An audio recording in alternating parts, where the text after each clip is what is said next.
Wenda, sambungnya.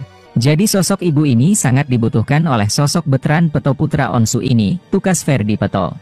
Sebenarnya. Tapi kan tidak mungkin hal tersebut datang tanpa embel-embel.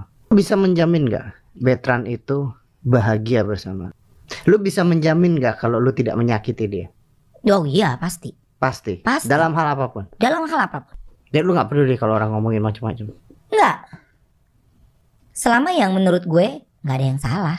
Lu tuduh gue. Lu dengan adanya Betran Peto, lu cari duit. Sebelum ada Bertrand, gue udah punya duit.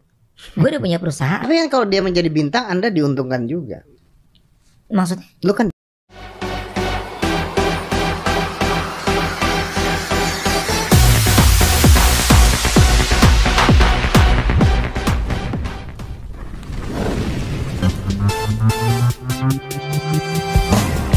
Lewat kanal YouTube Ferdi Peto, ayah kandung Onyo sapaannya itu menguak kekecewaan hingga mengungkap sifat asli sang putra saat masih tinggal bersamanya di Nusa Tenggara Timur. Kenapa Betran Peto sebegitu manjanya dengan bundanya Sarwenda? Ujar Ferdi Peto. Ferdi Peto pun mengungkap sifat asli sang putra yang memang tak pernah merasakan kasih sayang dari seorang ibu sejak kecil. Sebelum diasuh oleh Sarwenda, Betran Peto hanya dekat dengan sang nenek saja. Saking dekatnya, Betran Peto pun masih tidur berdua dengan sang nenek hingga kelas 1 SMP. Jadi dasarnya, Betran Peto manja dengan Sarwenda bukan hanya dengan bundanya. Sejak bayi di Manggarai Sampai masuk kelas 1 SMP, dia itu masih tidur dengan omanya, jelas ayah kandung Onyo. Menurutnya, hal tersebut karena Betran Peto ini sangat merindukan sosok sang ibu yang selalu ada di sisinya. Ferdi Peto menguak fakta demikian lantaran sakit hati melihat putra kandungnya menjadi bahan bulian. Kenapa saya buat ini? Karena saya sudah melihat di media sosial, bagaimana para haters mengejek, mencaci maki soal kedekatan Betran Peto dan Sarwenda saat ini, ujar Ferdi Peto. Kami selaku keluarganya di Manggarai juga merasa tersinggung, merasa sakit hati dengan apa yang dilontarkan teman-teman netizen terkait manjanya Betran Peto kepada bundanya Sarwenda, sambungnya. Seperti diketahui, Betran Peto sudah tinggal bersama sang nenek sejak usia 8 bulan, karena orang tuanya bercerai. Jadi sosok ibu ini sangat dibutuhkan oleh sosok Betran Peto putra Onsu ini, tukas Ferdi. Teman-teman, bagaimana menurut kalian setelah mendengarkan video ini dan menyaksikannya? Ini bukan asik lagi, sudah viral teman-teman ya. Jadi, apa pendapat kalian dalam hal ini? Dan bagaimana menurut kalian? Mari berikan komentar yang membangun dan yang membawa motivasi bagi kita semuanya. Dan menurut kesaksian, keterangan yang diberikannya tadi, yang sudah kita dengarkan, dia adalah kepala keluarga, dia yang lebih tahu. Dia yang lebih mengerti. Ya, karena kalau kita lihat, beliau bukan orang bodoh. Ya, dan saya juga punya pengalaman, saya punya anak lajang, anak laki-laki berumur 23 tahun. Dan juga anak saya sangat sayang kepada saya, dan saya juga sangat sayang kepada anak saya. Dan memang juga hal itu dilakukan. Dan itu bukan negatif, tidak. Itu wajar anak dengan orang tua.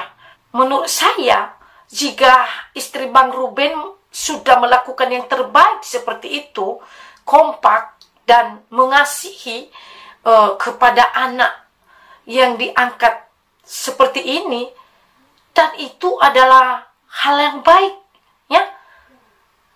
Bagaimana tadi kalau dia tidak menyayangi anaknya, ya, apalagi kalau membeda-bedakan. Nah, jadi ini tidak. Dan menurut saya, jangan kita berpikir berlebihan dalam hal itu. Nah, jadi mari kita berpikir dulu baru kita ngomong ya, menurut saya dalam hal ini. Kenapa? Karena anak ini masih muda. Jadi jangan sampai gara-gara berita ini juga ya, menurut saya ini masukan dari saya, dia nanti jadi terganggu ya masa depannya. Namanya dia masih anak-anak. Ya, bisa dibilang masih dalam pertumbuhan gitu ya.